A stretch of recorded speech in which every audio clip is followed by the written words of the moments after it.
El Cristo atado. Anás entonces le envió atado a Caifás, el sumo sacerdote. Juan 18:24. Nuestro único tema en esta ocasión será el Cristo atado, el Hijo de Dios como un embajador maniatado, como un rey en cadenas, el Dios hombre que fue enviado después de ser atado, para comparecer en un juicio ante el tribunal del sumo sacerdote Caifás.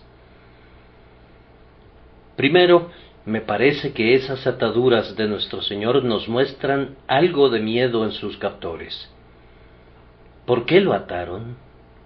Él no iba a atacarlos. Él no tenía ningún deseo de escapar de sus manos. Sin embargo, pensaron probablemente que podría escaparse o que podría burlarlos de alguna manera. ¡Ay, que los hombres le hayan tenido tanto miedo a aquel que vino solo desde el cielo, sin portar ningún arma y desprovisto de una armadura, que no vino para hacerle daño a nadie, y que ni siquiera estaba dispuesto a protegerse de las ofensas que alguien pudiera infligirle!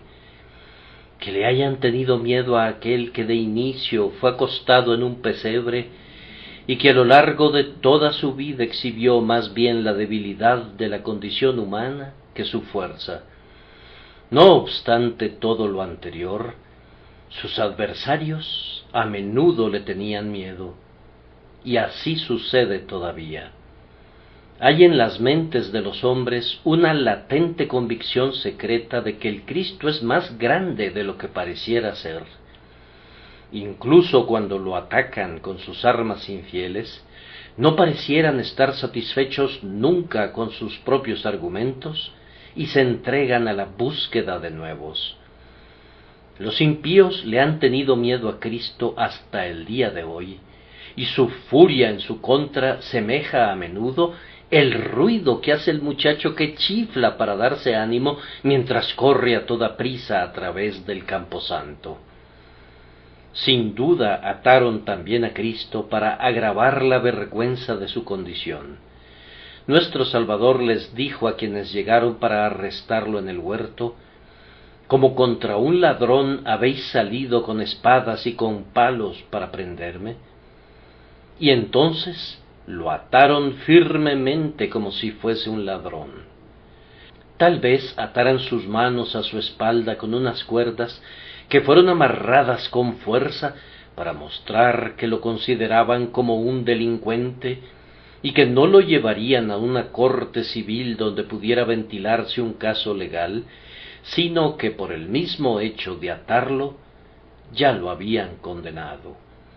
Lo trataban como si ya hubiese sido sentenciado y como si no fuese digno de comparecer como un ciudadano libre que defiende su caso ante el tribunal. ¡Oh, qué vergüenza que el Señor de la vida y de la gloria fuese atado! Que aquel a quien los ángeles adoran con deleite, que aquel quien es el propio sol de su cielo, fuera atado como si fuese un malhechor, y que fuese enviado para ser juzgado por un crimen que iba a costarle la vida. También podemos percibir esta acción de atar al Salvador como una agudización de su dolor. Yo supongo que ninguno de ustedes ha sido atado jamás como lo fue nuestro Señor en aquel momento. Si los hubiesen atado, conocerían el suplicio y el dolor que acompañan a esa acción. Juan nos informa que en Getsemaní, la compañía de soldados, el tribuno y los alguaciles de los judíos prendieron a Jesús y le ataron. Acababa apenas de ponerse de pie, pues había estado de rodillas, y el sudor sangriento le cubría todavía como un fresco rocío carmesí, pero con todo, aquellos varones le ataron y le llevaron primeramente a Anás. Yo no encuentro ninguna indicación de que Anás soltara sus ataduras o de que se le hubiese concedido siquiera un momento de respiro o descanso. Antes bien, firmemente sujetado todavía por las cuerdas inclementes, fue trasladado a través del gran pretorio hasta el ala opuesta del palacio en la que residía Caifás.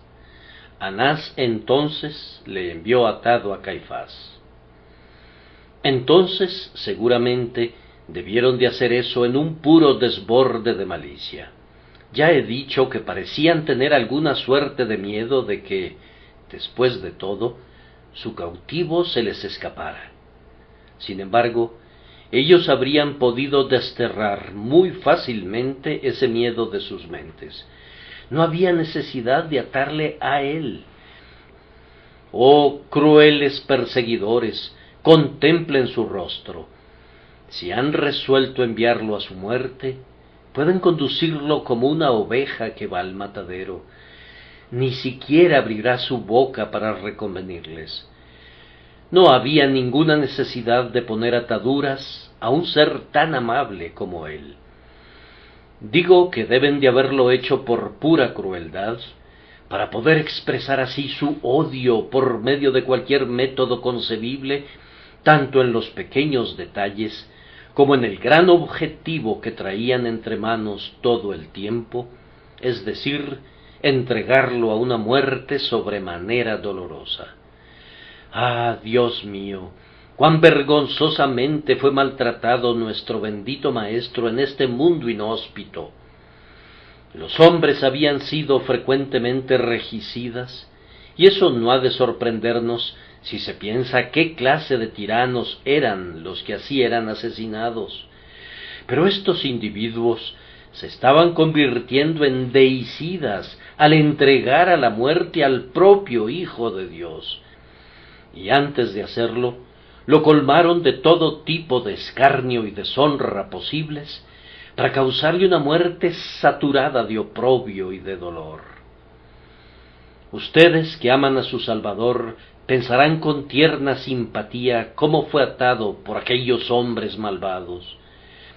Mi propósito primordial es tratar de descubrir cuáles son las lecciones que podemos aprender de las ataduras de Cristo.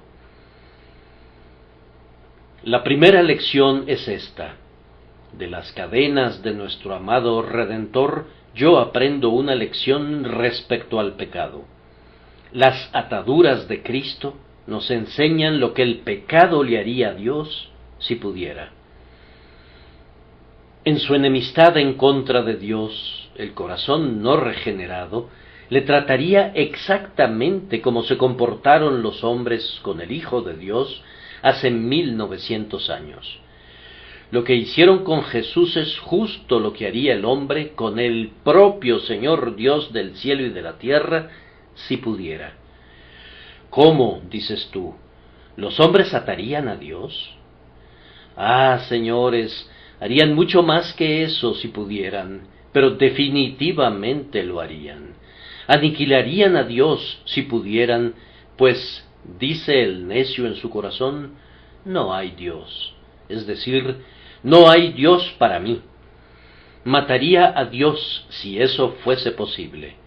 No habría ninguna noticia más alegre para muchos que viven hoy que se les informara con absoluta certeza que Dios no existe. Con tales noticias, todos sus temores serían acallados de inmediato. En cuanto a nosotros, los que le amamos y confiamos en Él, si Dios no existiera, todos nuestros goces desaparecerían y nuestros peores temores se harían realidad. Pero para los impíos, si se les pudiese asegurar que Dios estaba muerto, esas serían las más alegres noticias que hubiesen sido difundidas jamás desde el campanario de la iglesia. Le matarían si pudieran, pero como no pueden matarle, procuran atarlo. Observen cómo tratan de hacerlo, negando su poder. Hay muchos individuos que dicen creer en Dios, y sin embargo, ¿en qué clase de Dios creen? Es un Dios que está encadenado por sus propias leyes. Aquí está el mundo, dicen ellos, pero nadie ha de suponer que Dios tenga algo que ver con el mundo. Parecen sostener la teoría de que, de una manera u otra, se le dio cuerda al mundo como si se tratase de un gran reloj, y desde entonces ha estado andando. Dios ni siquiera ha venido a verlo. En verdad, es probable que no pueda verlo. El Dios de ellos no ve y no sabe nada. No es el Dios viviente. Pretenden rendirle un cumplido, diciendo que pudiera haber una grandiosa primera causa. Pero ni siquiera saben eso con certeza, pues no saben nada. Vivimos en una época en la que el hombre que profesa ser un hombre docto se considera un agnóstico, que es una palabra griega que en latín significa un ignorante. Es decir, cuando llegas a ser un hombre muy diestro, entonces te vuelves un ignorante que no sabe nada en absoluto. Tales personas van cacareando por todo el mundo que no saben nada del todo. No saben para nada si hay algún Dios, o en el caso de que hubiese un Dios, no saben si tiene algo que ver con el mundo. Dicen que el mundo anda por su propia cuenta.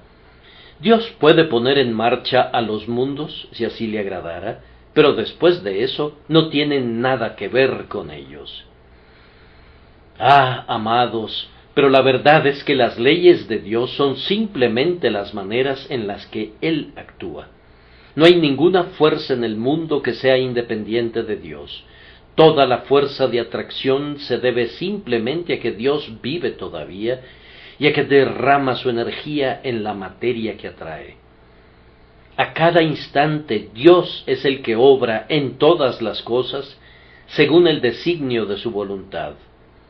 De hecho, la omnipotencia es la fuente de toda la potencia que hay en el universo. Dios está en todas partes, y en vez de estar desterrado del mundo y de que el mundo ande sin él, si Dios no estuviese aquí, este planeta, y el sol, y la luna, y las estrellas, se retirarían a su nada original, de la misma manera que la espuma de un instante se disuelve en la ola que la transporta y desaparece para siempre. Solo Dios es. Todo lo demás, llámalo como quieras, consiste en fenómenos sensibles que provienen de su poder eterno. Dios es.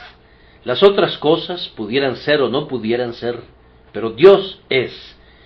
Hizo bien David al escribir, por inspiración del Espíritu: una vez habló Dios, 2 veces he oído esto, que de Dios es el poder.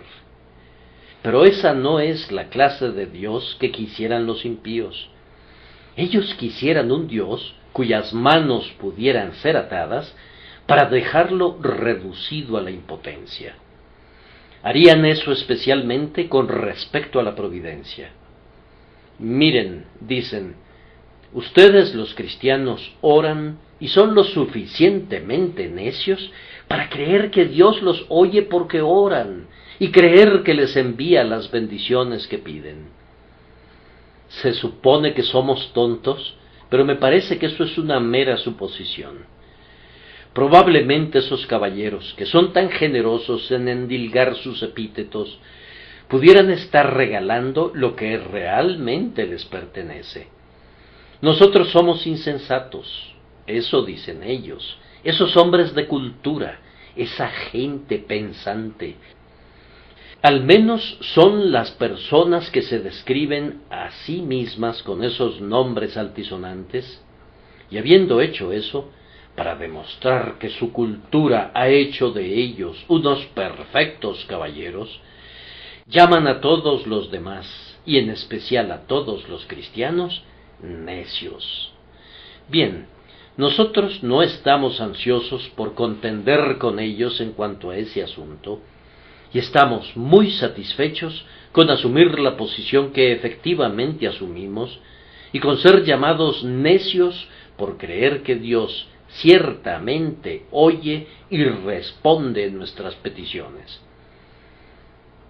Aun cuando esa gente está dispuesta a reconocer que hay un Dios providente, piensan que tiene sus manos atadas de manera que no puede hacer nada.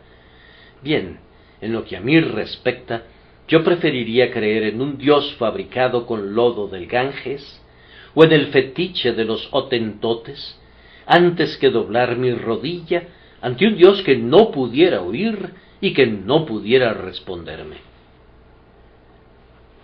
Algunos incrédulos hablan de un Dios que tiene atadas sus manos en lo relativo al castigo del pecado. Los hombres mueren como perros, así dicen algunos de esos perrunos varones. Dios no castiga el pecado. Eso dicen algunos pecadores que imaginan haberse preparado un muladar sobre el cual caerán, tan pronto como Dios los arroje por la ventana, como completamente inútiles. Se imbuyen de ideas que son contrarias a la verdad acerca del Altísimo, con el objeto de poder pecar con impunidad. Pero, prescindiendo de lo que piensen o digan, debemos tener la seguridad de que hay un Dios y de que Él es un Dios ante quien cada uno de nosotros habrá de comparecer para rendir cuentas de lo que hubiere hecho mientras estaba en el cuerpo, sea bueno o sea malo. Podemos estar muy seguros de que aunque en su misericordia Él puede esperar pacientemente un tiempo antes de castigar la iniquidad, con todo, su mano no está atada y la levantará en breve. Y cuando la levante para castigar al hombre que ha quebrantado sus leyes, lo hará tan eficazmente que el pecador sabrá en verdad que hay un Dios que no pasará por alto la transgresión, ni le guiñará el ojo al pecado si permanece en la impenitencia. Entonces, alegrémonos siempre de dar nuestro testimonio de que Dios no puede estar atado, pero esperemos ver siempre que los inconversos, de un modo o de otro, procuran atar las manos del Altísimo, así como aquellos pecadores en Jerusalén ataron al Cristo de Dios. Algunas personas piensan que Dios debería hacer esto y aquello, y en el momento en que comienzas a razonar con ellas, no se atienen a lo que dice la Escritura, sino que tienen una noción preconcebida de lo que debería hacerse y lo que no debería hacerse. Es decir, querrías atar sus manos de manera que Él tenga que hacer lo que tú juzgues adecuado. Pero si Él juzga que un curso en particular es recto, pero no satisface tu gusto, entonces de inmediato una de tus opciones es no tener ningún Dios, o la otra es tener un Dios que sea maniatado por tu razón y que se conserve atado para que cumpla tu voluntad. En la persona de nuestro bendito Maestro que fue trasladado desde Getsemaní con sus manos fuertemente atadas, vemos un cuadro exacto de lo que los impíos querrían hacer siempre con Dios, si pudieran, y lo que realmente le hacen espiritualmente en sus propias mentes y en sus corazones. Que Dios nos libre de ser culpables de un pecado como ese. Oh, que la sangre preciosa de nuestro Señor Jesucristo quite ese pecado si es que permanece como un peso sobre la conciencia de alguien a quien me esté dirigiendo ahora. En segundo lugar, he aquí una lección de amor.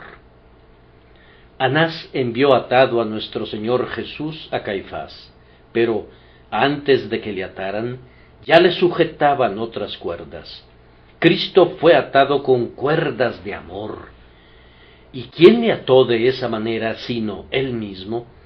Desde el principio, antes de la tierra, su ojo presciente vio anticipadamente a todo su pueblo con su pecado, y amó a ese pueblo, y se entregó a él entonces en el eterno propósito, y a menudo miró, a través del panorama de las edades, a los hombres y mujeres que habrían de nacer, y con un amor cercano y ardiente por cada uno de ellos, Por ellos se comprometió a que soportaría las injurias y los esputos, y que incluso moriría en su lugar y en su condición, para redimirlos para sí.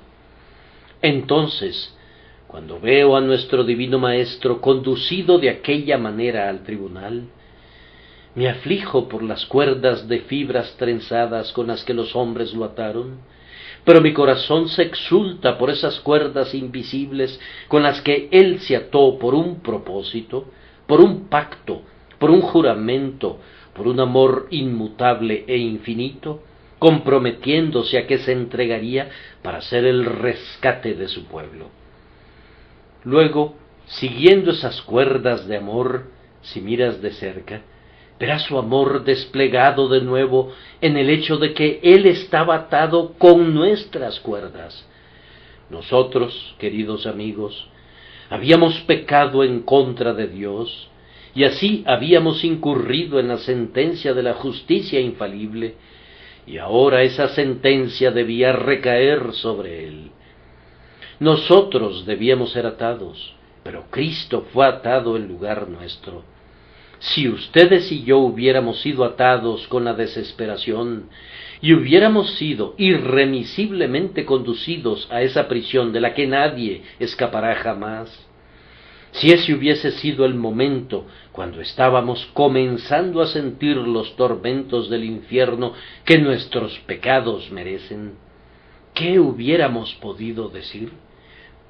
Pero he aquí, en lugar nuestro y en nuestra posición y condición, Jesús es llevado a soportar la ira del cielo. Él no debe levantar su mano en su propia defensa, ni levantar su dedo para su propio consuelo, pues Él está soportando para que no tengamos que soportar nunca la justa ira de su Padre. Pero ahora, en tercer lugar, aprendamos de aquí una lección de grande privilegio. Nuestro Señor Jesucristo fue atado, y de ese hecho emana su antítesis. Entonces, todo su pueblo quedó en libertad.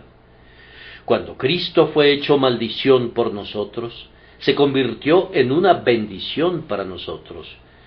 Cuando Cristo fue hecho pecado por nosotros, nosotros fuimos hechos justicia de Dios en Él. Cuando Él murió, entonces nosotros vivimos. Y así, cuando Él fue atado, nosotros fuimos liberados. Podemos ver el tipo de ese intercambio de prisioneros en el hecho de que Barrabás quedó en libertad cuando el Señor Jesús fue entregado para ser crucificado. Y más aún podemos verlo en su súplica por sus discípulos en el huerto: pues si me buscáis a mí, dejad ir a estos. Es con una maravillosa alegría que cantamos en nuestros corazones: estábamos atados en penosa servidumbre, pero nuestro Jesús nos puso en libertad. Queridos amigos, ¿piensan ustedes que usamos nuestra libertad como deberíamos?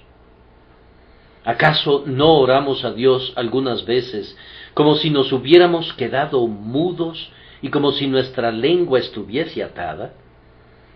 ¿Acaso no vamos a los grandes cofres repletos de gracia y en lugar de tomar lo que necesitamos, tal como tenemos el derecho de hacerlo, nos quedamos parados allí como si nuestras manos estuvieran atadas y no pudiéramos tomar ni siquiera una pizca de la abundante plenitud que está dispuesta allí para nosotros?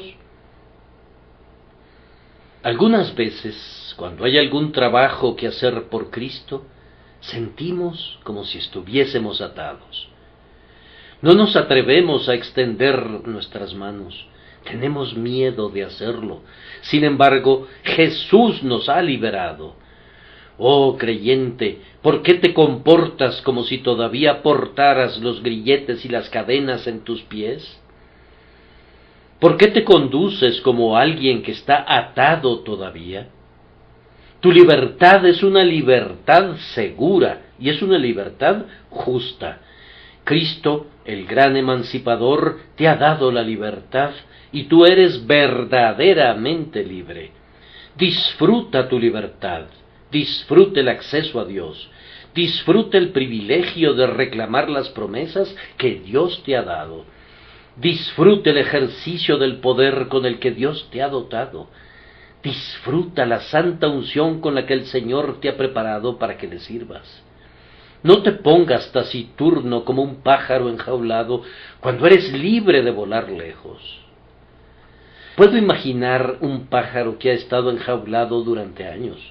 Se le podría quitar la jaula, cada uno de sus barrotes, y no obstante, el pobre pajarito ha estado tan acostumbrado a posarse en ese cetro dentro de su jaula que no advierte el hecho de que su prisión ha desaparecido, y allí sigue posado y sigue estando taciturno.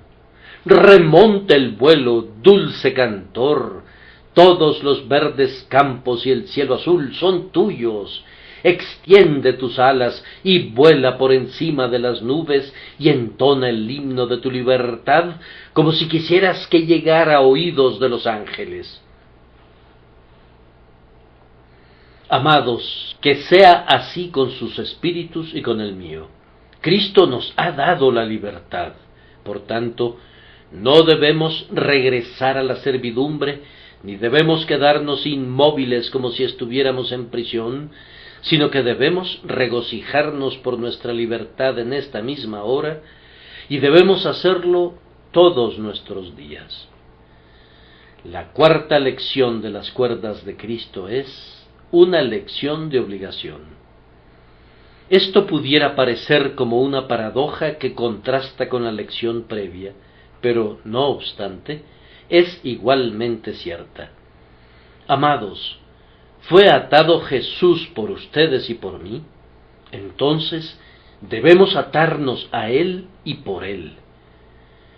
Yo me regocijo por la dulce incapacidad que resulta del perfecto amor a Cristo.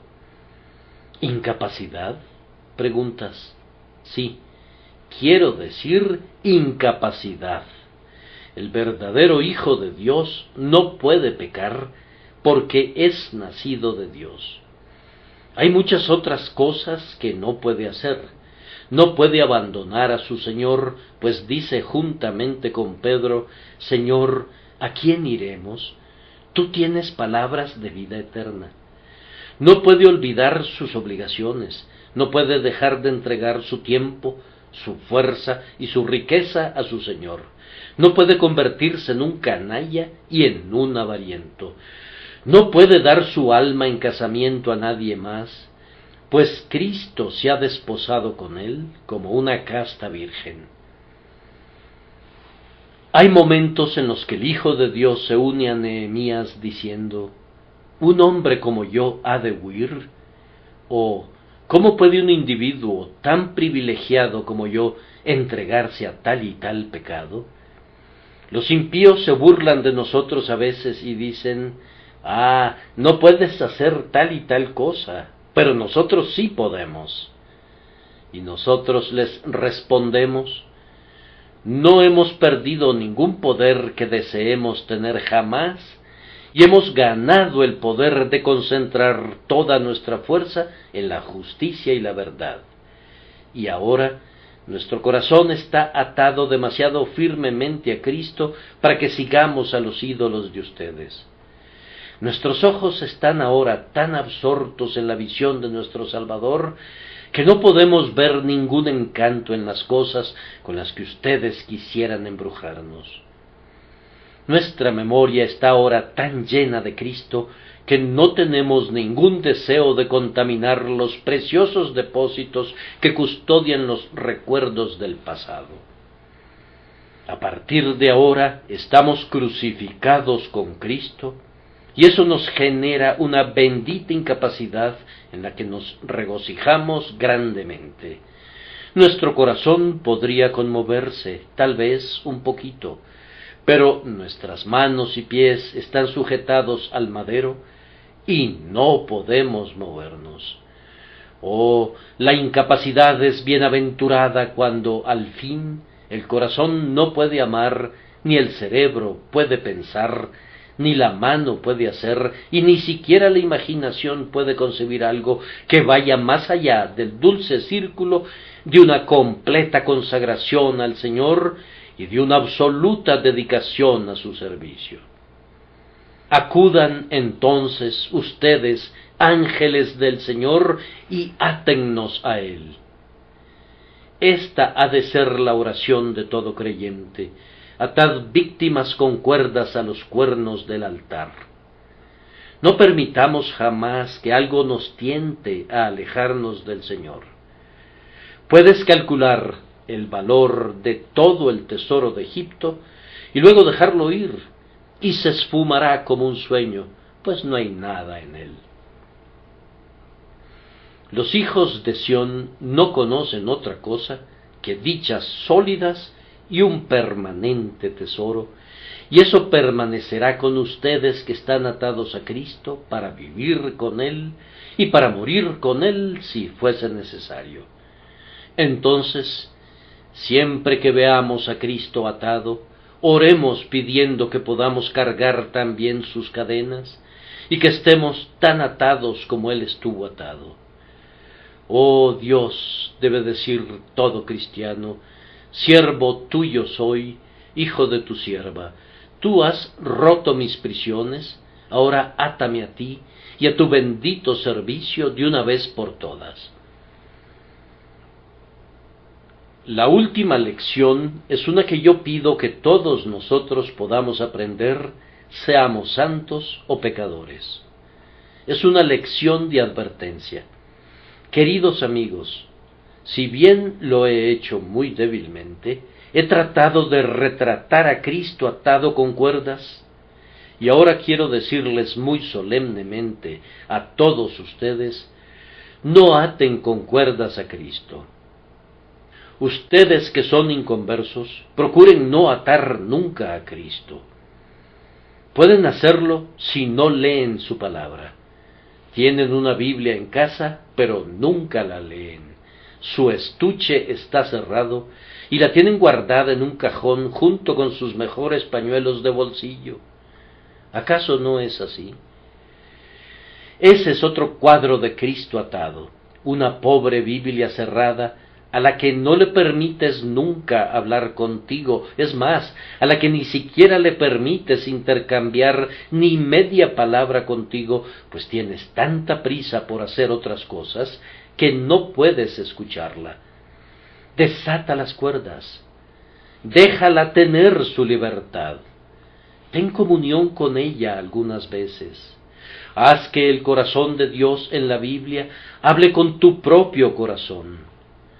Si no lo haces, esa Biblia cerrada, esa Biblia guardada, ese precioso libro escondido en el cajón, es Cristo en una prisión, y un día, cuando menos lo esperes, oirás que Cristo te dice, en cuanto lo hiciste al mayor de todos mis testigos, a mí me lo hiciste.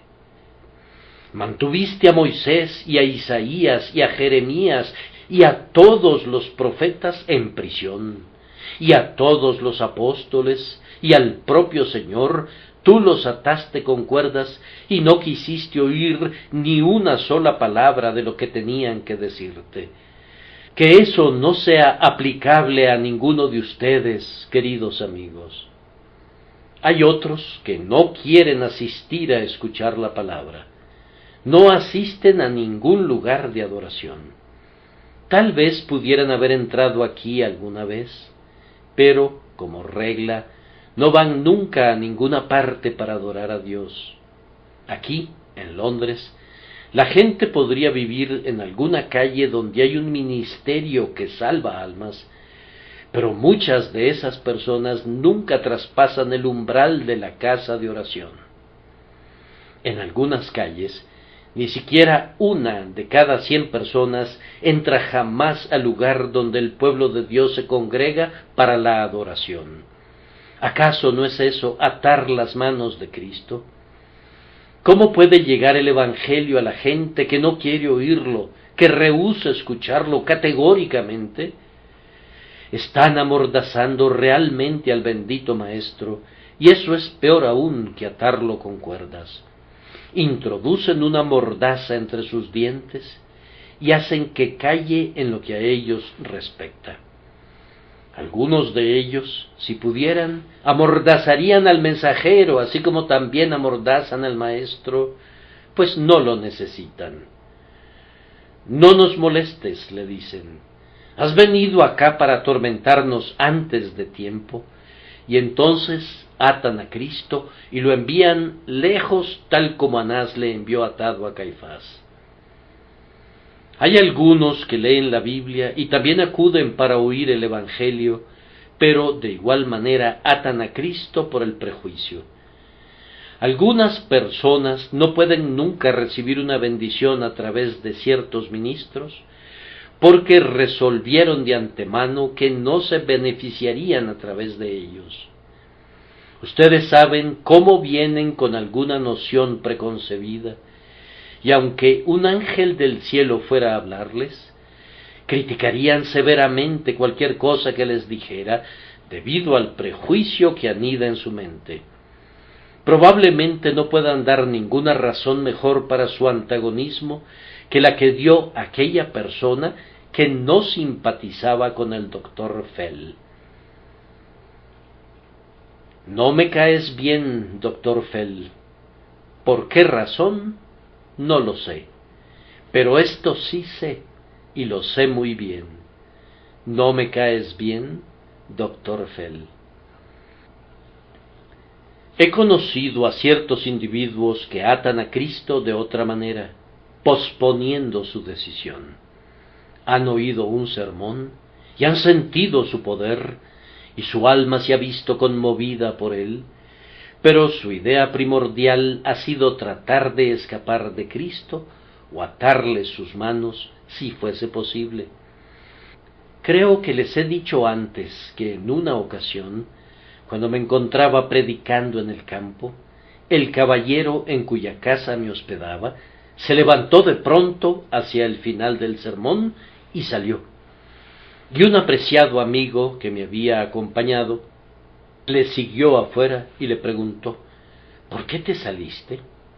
Él respondió: si me hubiera quedado allí otros 5 minutos, habría sido convertido. El señor Spurgeon pareciera tratarme justo como si yo estuviera hecho de caucho. Me estruja y me da la forma que él quiere, así que me vi obligado a salir. Pero, le dijo su amigo, ¿no habría sido una gran bendición para ti si hubieras sido convertido? Pues no, replicó él, al menos no precisamente ahora. Tengo algunas cosas en perspectiva de las que no podría perderme, así que no puedo darme el lujo de ser convertido justo ahora.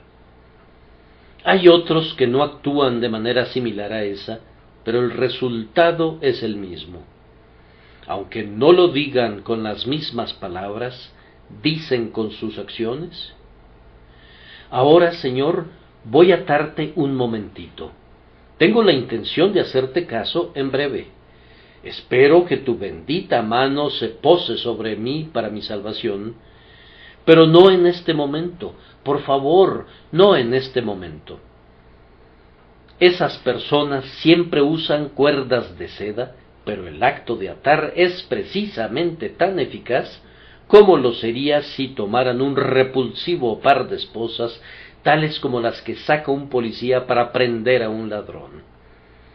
Ese hombre dice: solo permíteme atar tus manos un momentito.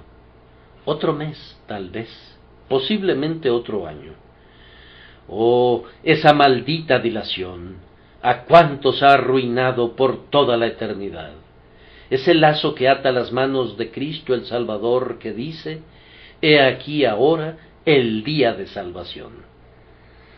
Otros hombres atan las manos de Cristo buscando el placer en el pecado. Después de haber sido conmovidos por un sermón, van directamente a algún repugnante lugar de reunión, tal vez a alguna cantina, o al día siguiente se juntan con personas que se encargarán de apagar en ellos cualquier pensamiento serio, tal como es extinguido el fuego.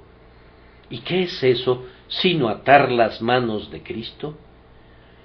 Yo conozco a ciertas personas, me estremezco cuando pienso en ellas, que realizan persistentemente aquello que saben que les impedirá sentir alguna vez el poder de la palabra de Dios, o que por algún medio pudieran ser arrancadas de su presente posición y que pudieran ser trasladadas de inmediato allí donde la verdad pudiera influenciarlas, de manera que fueran conducidas a los pies de Jesús.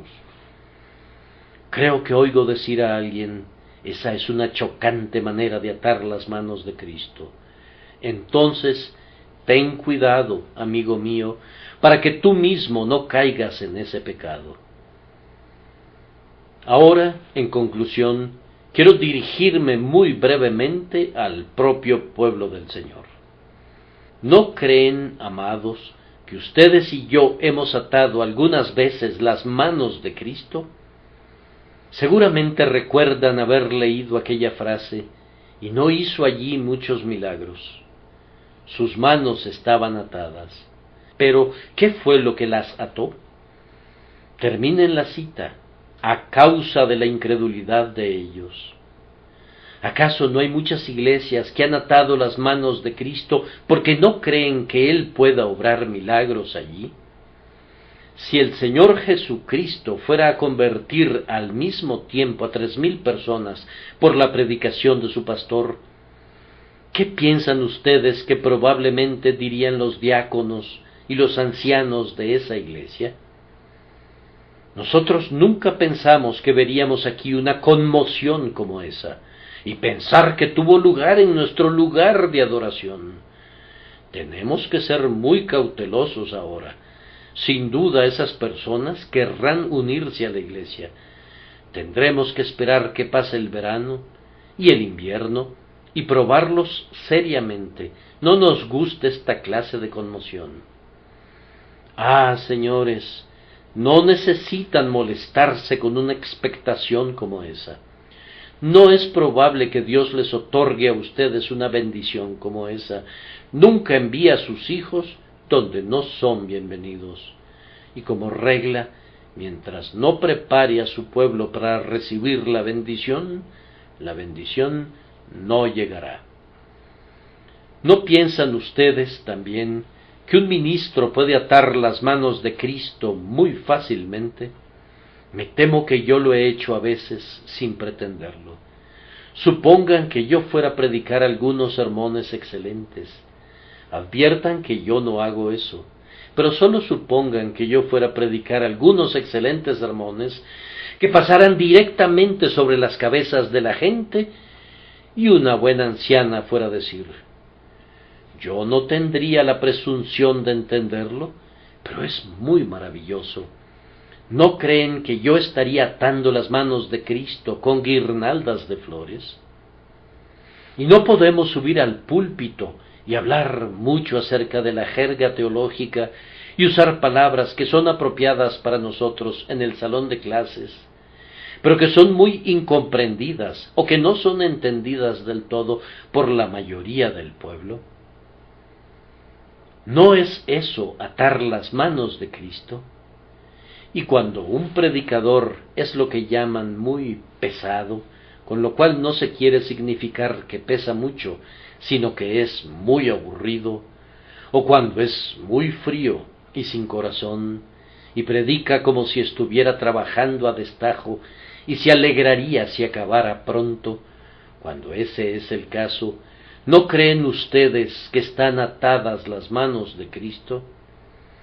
¿No han oído nunca algunos sermones de los que podrían decir con justicia: bien, si Dios fuera a convertir a alguien mediante ese discurso, ciertamente sería un milagro prodigioso, algo completamente fuera de la manera común en que suceden los milagros? Pues Él estaría usando para hacer cumplir su propósito de gracia un implemento que estaba inobjetablemente calculado para producir justo el efecto opuesto. De vez en cuando, y para mi gran aflicción, yo he oído sermones de ese tipo, y ustedes maestros de la escuela dominical, tienen que tener cuidado de no enseñar de tal manera de ser obstáculos para sus alumnos más bien que ayudas, pues eso sería atar las manos de Cristo y presentarlo atado, como Sansón, ante su salón de clases, más bien para servir de diversión para los filisteos, que para darle la honra a él. Que todos recibamos la gracia de evitar un mal como ese. ¿Y no creen ustedes, queridos amigos, que los que amamos a Cristo atamos sus manos cuando somos cobardes y retraídos y nunca decimos una palabra por Él? ¿Cómo puede el Evangelio salvar a los pecadores si no se predica nunca? Si ustedes no presentan nunca a Cristo a sus compañeros, si no ponen nunca un librito sobre la mesa de algún amigo, y si nunca intentan decirles simplemente una palabra acerca del Salvador, ¿no es eso atar las manos de Cristo? Lo que sigue a no tener a ningún Cristo del todo es que la Iglesia se quede callada en relación a Él. Es algo terrible contemplar lo que sería si no hubiese ningún Salvador. Pero, ¿cuál es la ventaja de que haya un Salvador si los hombres nunca oyen hablar acerca de Él? Vamos, ustedes que son muy retraídos, no se excusen más. Oh, dice uno, pero yo siempre fui de una disposición que se bate en retirada. Así era aquel soldado que fue fusilado por huir en el día de la batalla. Era culpable de cobardía y fue sentenciado a muerte por ello. Si tú has estado atando al Maestro hasta este día por tu espíritu de retraimiento, debes dar un paso al frente de inmediato y debes declarar lo que Cristo ha hecho por ti para que, con sus manos desatadas, pueda hacer lo mismo por otros. ¿Y no piensas tú que siempre que somos inconsistentes en nuestra conducta, especialmente en la familia, atamos las manos de Cristo?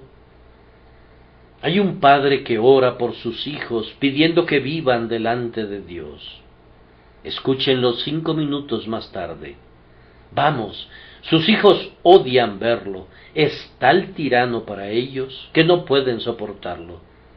Hay una madre también que ora y le pide a Dios que salve a sus hijas.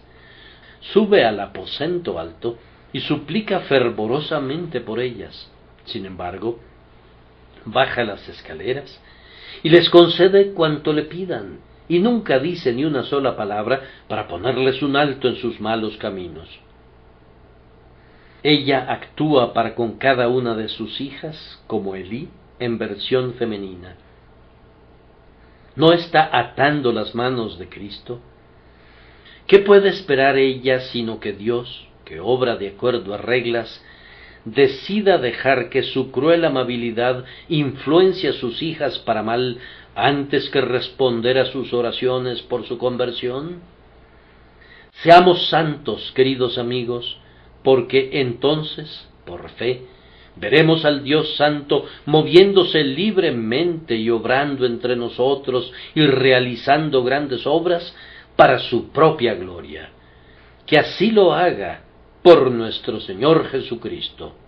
Amén.